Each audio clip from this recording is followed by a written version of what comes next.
দেখতেছি Asian cup বাছাই পর্বে বাংলাদেশ সিঙ্গাপুরের কাছে আসলে 2-1 গোলে হেরেছে এবং খেলা শেষে এখন দর্শকরা আসলে গ্যালারি ত্যাগ করে বের হয়ে আসছেন। আমরা যারা বের হয়ে আসছে যেসব দর্শকরা তাদের সাথেও আসলে কথা বলেছি, তারাও আসলে বলছিলেন যে প্রথমার্ধে বাংলাদেশের যে খেলা সেই খেলা নিয়ে তাদের আক্ষেপের অনেক জায়গা আছে। তারা বিশেষ করে গোলকিপারের যে ভূমিকাটা বলছিলেন তাকে আরও অনেক ট্রেন আপ করা উচিত।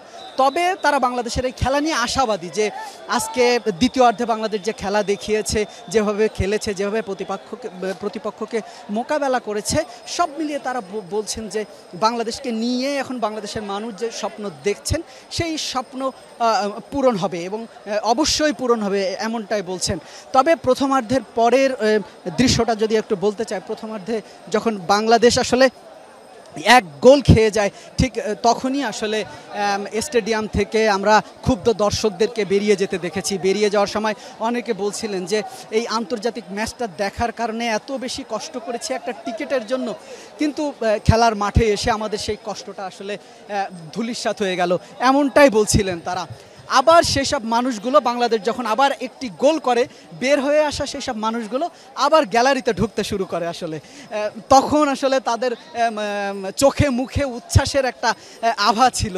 তারা আবার ভেতরে ঢুকে আবার দলকে সমর্থন করেছেন, গ্যালারি থেকে উলোধ্বনি দিয়েছেন, দলকে চাঙ্গা করতে তারা চেষ্টা করেছেন শেষ পর্যন্ত এবং শেষ সময় পর্যন্ত আসলে বাংলাদেশকেই তারা সমর্থন জুগিয়ে গেছেন। তবে এখন আসলে যারা বের হয়ে আসছেন সেই সব দর্শকদের সাথেও আমরা একটু কথা বলার চেষ্টা করব, একটু কথা বলার চেষ্টা করব যে প্রত্যাশা নিয়ে আসলে অনেক ভালো প্রত্যাশা নিয়ে আসছি। আসলে প্রত্যাশা মতো বাংলাদেশ খেলতে পারে না, বাংলাদেশ ডিফেন্স খুব দুর্বল ছিল আর কি। আর স্ট্রাইক প্রথমার্ধে মোটামুটি ভালো খেলছে, দ্বিতীয়ার্ধে বাংলাদেশ প্রথমার্ধেই মিতুল মারমা দুইটা সেভ এর কারণে আমরা বাংলাদেশ জিতলো। বাংলাদেশ মূলত গোলকিপার আসলে ভালো সেভ করতে পারে না আসলে। আসলে যেমনটা বলছিলেন, আমরা আরো একজন দর্শকের সাথে না, বাংলাদেশ অ্যাকচুয়ালি ভালো খেলছে, তাদের মোটামুটি সবই ঠিক আছে, বাট তাদের ফিনিশিং ভালো নাই। সেকেন্ড হাফে খারাপ খেলে নাই, ভালোই খেলছে। একটা ফিনিশিং থাকলে, একটা নাম্বার 9 প্রপার নাম্বার 9 থাকলে আজকে এই ম্যাচটা অ্যাটলিস্ট না জিতলেও ড্র করতো, বাট খারাপ খেলছে। Best of luck. ওকে আসলে যেমনটা বলছিলেন এখানে আসলে প্রতিক্রিয়া নানাভাবে ব্যক্ত করছেন। আসলে কেউ বলছেন যে ভালো খেলেছেন, কেউ বলছেন যে আমরা আশা করি সামনে আরও ভালো খেলবে, এমনটাই। এখানে আরও যেসব দর্শকরা আসলে বের হচ্ছেন আমরা সবার সাথে একটু কথা বলবো, কিন্তু যেহেতু এটা মেইন গেট আসলে এখানে আমরা দর্শকদের সাথে কথা বলেছি, তারাও আসলে বলছিলেন যে প্রথমার্ধের যে খেলা সেই খেলাটা যদি আরও একটু গুছিয়ে করতে পারতেন তাহলে বাংলাদেশের ফলাফল আরও ভালো হতো, প্রত্যাশিত হতো। আমরা হাসি মুখে আনন্দ করতে করতে উচ্ছ্বাসের সাথে আসলে স্টেডিয়াম থেকে বেরোতে পারতাম, এমনটাই বলছেন তারা। এখানে গ্যালারি থেকে বের হওয়া একজন দর্শকের সাথে আমরা কথা বলবো। আসলে অনেক কষ্ট করে এসেছেন খেলা দেখতে, টিকিটও কেটেছেন, কষ্ট করে প্রবেশ করেছেন, কষ্ট করে। যদি একটু অভিব্যক্তি ভাই, আজকে আমার অভিব্যক্তিটা হলো মোটামুটি বাংলাদেশ ভালো খেলছে। প্রথমার্ধে শুধু ডিফেন্সের কারণে যে গোলটা আমরা প্রথম খাইছি, শুধু ডিফেন্সের কারণে, এবং সেকেন্ড হাফে যখন 57 মিনিটে যখন আমরা গোল খেয়েছি তাও ডিফেন্সের কারণে। সর্বোপরি বাংলাদেশ ভালো খেলছে, কিন্তু রেফারি একটু পক্ষপাতমূলক সিঙ্গাপুরের পক্ষে কাজ করছে। ঠিক আছে, লাস্টের 75 মিনিটের থেকে 90 মিনিট পর্যন্ত বাংলাদেশ অনেক ভালো খেলছে, বাংলাদেশ। আমরা আরো একজনের সাথে কথা বলবো, যদি একটু প্রতিক্রিয়া বলতে আমাদের টিম অনেক ভালো খেলছে, কিন্তু রেফারি মনে হয়েছে কিছুটা ওদের দিকে টানছে। কিছু রেফারি আমাদের যেগুলা ইজি আমরা যেটা পাই সেটা ওরা দেয় নাই, কিন্তু ওদের বেলায় হালকা টাচ করলেই। আর তার ভিতরে দেখা গেছে যে ওরা সবসময় আমাদের ফোর্স করে খেলছে, কিন্তু আমাদের রেফারি তত একটাই পায় না। কিন্তু আমরা কিছু একটা করলে রেফারি আর টাইম অনেক লস করছে রেফারি। দেখতেছে একটা প্লেয়ার কিছু হয় না, সে বসে আছে, আবার সে স্ট্রেচার করে নিয়ে গেল, সে আবার এখান থেকে নামলো। সব মিলিয়ে আসলে যেমনটা শুনছিলেন দর্শকদের প্রতিক্রিয়া, আসলে দর্শকরা আসলে নেতিবাচক ইতিবাচক সব ধরনের প্রতিক্রিয়ায় দেখাচ্ছেন। তারা বলছেন যে বাংলাদেশ যেভাবে খেলেছে আসলে দ্বিতীয়ার্ধে যেভাবে আসলে যুদ্ধ করে গেছে দলকে জেতানোর জন্য, এই প্রচেষ্টা প্রথমার্ধের দিকে থাকলে বাংলাদেশ আরও ভালো করত, এমনটাই আসলে তারা প্রত্যাশা করছেন। তবে তাদের অভিযোগের তীর শুধু খেলোয়াড়ই নয়, তারা রেফারির দিকেও আসলে তাদের অভিযোগের তীরটা তাক করছেন। তারা বলছেন যে রেফারিও পক্ষপাতিত্ব করেছেন। এখানে আরও একজন দর্শক আছে, আমরা একটু তার সাথে কথা বলার চেষ্টা করব। প্রত্যাশা আমার কাছে মনে হয় বাংলাদেশ ভালো খেলেছে, এখানে নিঃসন্দেহে অনেক ভালো, দু একজন প্লেয়ার খুবই ভালো খেলছে। তারপর আমি বাংলাদেশের ম্যানেজমেন্টকে দুইটা রিকোয়েস্ট করতে চাই। একটা হচ্ছে প্রপার নাম্বার 9 আনেন, যে স্ট্রাইকার যে ভালো গোল স্কোর করতে পারে। আর দয়া করে বাফুফের যারা আছে দয়া করে হাবিয়ার কাবরিয়াকে বাদ দেন, ম্যানেজার আনেন, টাকা লাগলে আমরা দিব। ম্যানেজার ভালো ম্যানেজার আনেন, এই ম্যানেজার চলবে না, হাবির আর কাবরিয়ার ম্যানেজার হবে না। আর হচ্ছে প্রপার নাম্বার 9, জাস্ট এতটুকুই। আজকে আমরা লাস্ট 10 মিনিটে 7টা কর্নার অ্যাটাক করছি, 2টা ভালো লাগছে। আমরা জিতবো, আমরা বাংলাদেশের পাশেই আছি। জাস্ট হচ্ছে ম্যানেজার চাই না, ম্যানেজার। আমরা আরো একজনের সাথে কথা বলবো। একটু প্রত্যাশার জায়গার তুলনায় বাংলাদেশ সর্বোচ্চ চেষ্টা করছে, কিন্তু ব্যাড লাক আমাদের। ইনশাল্লাহ আমরা সামনের ম্যাচে ইনশাল্লাহ আবার কামব্যাক করব। ইনশাল্লাহ বাংলাদেশ ফুটবলের সাথে আছি, থাকবো, সব সময় আছি, আলহামদুলিল্লাহ। বাজে রেফারি হইছে, রেফারি কারণে টিম আরেকটা গোল দেওয়ার উচিত ছিল। খুব ভালো লাগছে, আরো ভালো খেলার উচিত ছিল।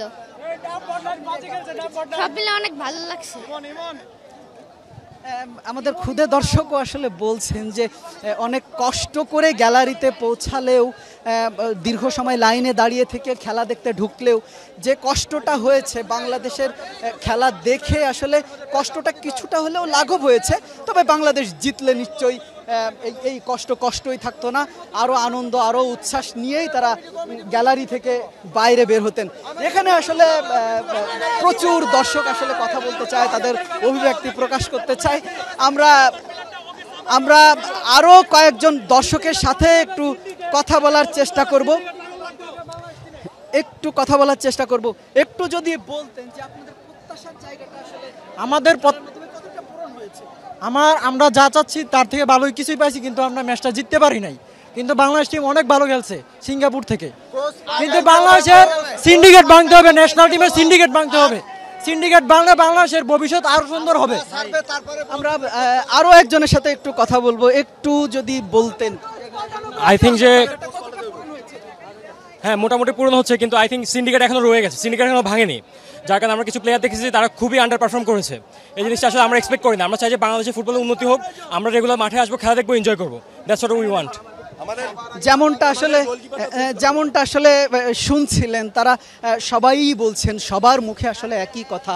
প্রথমার্ধের খেলা দেখে বাংলাদেশের প্লেয়ারদের সম্পর্কে যে অভিব্যক্তি বা যেই নেতিবাচক বিষয়গুলো আসলে তৈরি হয়েছিল, সেই দ্বিতীয়ার্ধের খেলার পরে আসলে সেই নেতিবাচক বিষয়গুলো কেটে গেছে। তারা বলছেন যে বাংলাদেশ এখন দ্বিতীয়ার্ধে যেভাবে খেলেছে, প্রথমার্ধেও যদি এভাবে খেলতো তাহলে সিঙ্গাপুরকে মোকাবেলা করা যেত। তবে যেহেতু দর্শক নানান মত, নানান প্রতিক্রিয়া, তারা বলছেন যে যেভাবে আসলে খেলাটা হয়েছে এখানে পক্ষপাতিত্বের অভিযোগ করছেন তারা। তবে সব মিলিয়ে তারা বলছেন যে খেলা ভালো হয়েছে এবং এই বাংলাদেশই সামনে আরও অনেক এগিয়ে যাবে, এমনটাই প্রত্যাশা, এমনটাই বলছেন তারা। তবে আমরা আরও দর্শকদের সাথে কথা বলবো, যারা আসলে তাদের প্রতিক্রিয়া ব্যক্ত করতে চান, তারা আসলে কথা বলতে চান, বাংলাদেশকে নিয়ে আসলে তারা কথা বলতে চান। আমরা একটু একজন দর্শকের সাথে কথা বলবো। আমাদের খেলা আজকে খুবই ভালো হয়েছে, কিন্তু দুঃখজনক জামালকে 10 মিনিটের জন্য হলো নামানোর প্রয়োজন ছিল। জামাল যেহেতু আমাদের টিমের একজন ক্যাপ্টেন, আর আমাদের গোলকিপারটা চেঞ্জ করতে হবে। আমাদের যেভাবে হোক জিকুকে ফিরে আনতে হবে। জিকু হয়েছে সাব চ্যাম্পিয়নশিপের শ্রেষ্ঠ গোলকিপার হয়েছিল। জিকুকে যেভাবে হোক লাগবে, জিকুকে ছাড়া চলবে না। জিকো আমাদের একজন গোলকিপার, কড়া গোলকিপার। আর জামাল আর জামাল ভুঁইয়ার 10 মিনিটের জন্য হলেও জামালরে নামানো উচিত ছিল, কিন্তু জামালরে নামায় নাই, তারা সাতরে নামাইছে। জামাল ভুঁইয়ার সাত মাধ্যমে কোনো খেলতেই পারে নাই। জামাল ভুঁইয়ার মাধ্যমে আমরা ক্যারাবানার পদত্যাগ ক্যারাবানার পদত্যাগ চাই। আর আমাদের কোচার চেঞ্জ করতে হবে, আমাদের একজন ভালো ইংলিশ একটা কোচার আনতে হবে, ভালো একটা কোচার আনতে হবে আমাদের। জামাল ভুঁইয়ার আসার মাধ্যমে বিদেশি প্লেয়ারের আগমন ঘটে আমাদের বাংলাদেশে। আচ্ছা, যেমনটা আসলে শুনছিলেন, নানান প্রতিক্রিয়া, দর্শকদের প্রত্যাশার আসলে কোনো শেষ নেই। দর্শকরা প্রত্যাশা করবেন খেলোয়াড়দের কাছে, তাদের প্রত্যাশা অনুযায়ী প্লেয়াররা, খেলোয়াড়রা খেলবেন, তাদের প্রত্যাশা পূরণ করবেন। আসলে এমন প্রত্যাশা নিয়েই আসলে দর্শকরা স্টেডিয়ামে আসেন। তবে প্রথমার্ধের খেলার পরে দর্শকরা যতটা মনক্ষুণ্ণ ছিল, দ্বিতীয়ার্ধের খেলার পরে বেশ খোশ মেজাজেই আছেন। বাংলাদেশ আসলে 2-1 গোলে হেরে গেলেও দর্শকরা যে বের হচ্ছেন খুব হাসি খুশিভাবেই বের হচ্ছেন। তবে তাদের নানান নেতিবাচক কথাও বলছেন, তারা বলছেন যে দলটাকে আরও গোছাতে হবে এবং এই দলকে নিয়েই আসলে বিশ্ব জয় করা সম্ভব, এমনটাই তারা প্রত্যাশা করছেন। তবে তারা বলছেন যে এই যে বাংলাদেশ, এই যে টিম, এটাই সেরা টিম, তারা যে খেলা খেলেছে এটা সবচেয়ে বেস্ট, এমনটাই বলছেন তারা বলছেন যে এই বাংলাদেশ আরও ভালো খেলতে পারে, তাদেরকে আরও বেশি সাজানো গোছানো গেলে তারা আরও ভালো খেলবেন, এমনটাই প্রত্যাশা করছেন। দর্শকরা বলছেন যে তারা যে প্রত্যাশা নিয়ে আসলে স্টেডিয়ামে আসেন, এই যে চারপাশের যে ভিড়, স্টেডিয়ামে এত দর্শক, তারপরও বাইরে যে হাজারো দর্শক আসলে বাইরে অপেক্ষা করছিলেন, এই দর্শকের বাইরে অপেক্ষা করা, এগুলো সবই আসলে ফুটবলের প্রতি বাংলাদেশের মানুষের ভালোবাসা। এই ভালোবাসা ধরে রাখতে হলে খেলোয়াড়দেরকে যথাযথ খেলতে হবে, এমনটাই বলছেন এবং আগামীতে তাদের প্রত্যাশা আগামীতে বাংলাদেশ আরো ভালো খেলবেন।